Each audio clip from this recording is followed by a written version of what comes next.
여러분, 하나님께서 바라보시는 관점과 우리가 보는 관점은 다릅니다. 우리는 당장 이 환경, 하나님이 기뻐하지 않는 환경에서 벗어나고자 하지만 하나님은 끊임없이 우리에게 동일한 말씀을 하십니다. 내가 지금 처해 있는 그 상황, 그 환경은 나로 말미암은 것이다.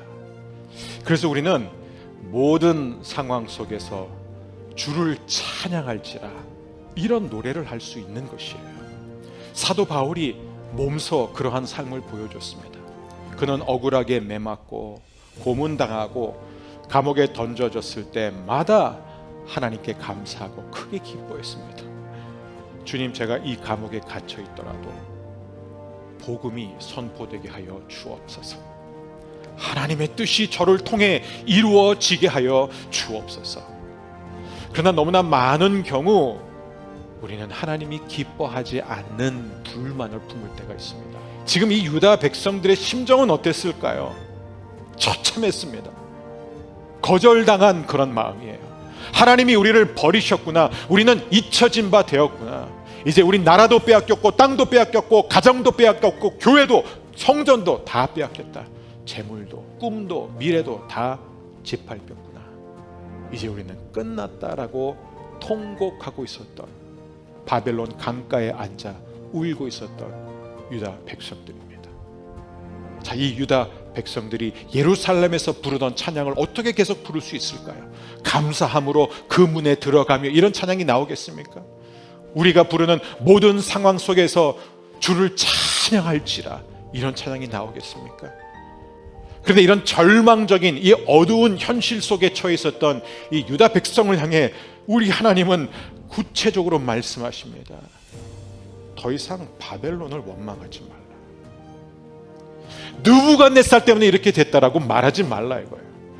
나는 너를 사랑하기 때문에 버리지 않고 너희들을 예루살렘에서 뽑아 바벨론에 데려와서 여기서 내가 너희를 징계하고 채찍질하고 회복시켜 줄 것이다.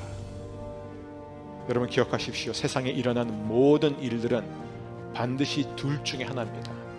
하나님이 직접 일으키셨거나 하나님이 허락하신 거예요. 자, 그럼 열쇠를 누가 쥐고 있을까요? 하나님이에요. 그러면 우리는 누구에게 나가야 됩니까? 하나님께 가야 되는 거예요. 하나님은 바벨론 강가에 앉아 울고 있었던 백성들을 향해 아주 구체적인 지침을 주세요. 바벨론에서 열매 맺으라. 바벨론에서 아무것도 할 수 없다고 말하지 말아라 이거예요. 성전이 없으니까 제사도 못 드리고 땅 빼앗겼으니까 살 수도 없고 집이 없으니까 돌아가기만을 바라면서 살지 말아라.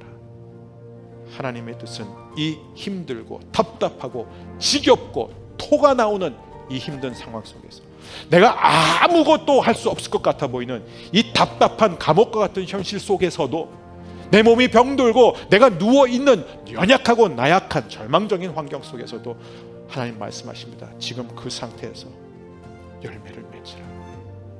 왜냐하면 내가 너와 함께 하고 있기 때문에 나는 그 어느 때보다도 너를 강하게 붙들고 있을 것이다. 지금 그곳에서 내가 너를 심어놓은 그 연약한 상태에서 열매를 맺으라. 여러분, 하나님의 뜻은 목적지가 아니라 과정입니다. 이 현실 속에서 지금 우리가 하나님의 뜻을 쫓으면 돼요. 하늘에서 하나님의 뜻이 이루어진 것처럼 우리의 삶, 우리의 가정, 이 교회, 이 나라, 이 민족 가운데 하나님의 뜻이 이루어질 줄 믿습니다. 내 안에 현실과 상황에 대한 불만의 씨가 들어올 때마다 내가 예수 그리스도의 이름으로 차단하노라. 주여, 오직 주님을 향한 믿음으로 나를 채워 주옵소서. 이곳에서 하나님이 기뻐하시는 열매를 맺는 제가 되고 부부가 되고 우리 자녀가 되고 우리 가정이 되고 저희 직장 생활이 되고 이 사회가 되고 우리 교회가 되고 이 나라, 이 민족이 하나님의 나라가 되게 하여 주옵소서. 바벨론에서 여러분 각자의 삶의 현장 속에서 열매를 맺는 한 주가 되시기를 주의 이름으로 축원합니다.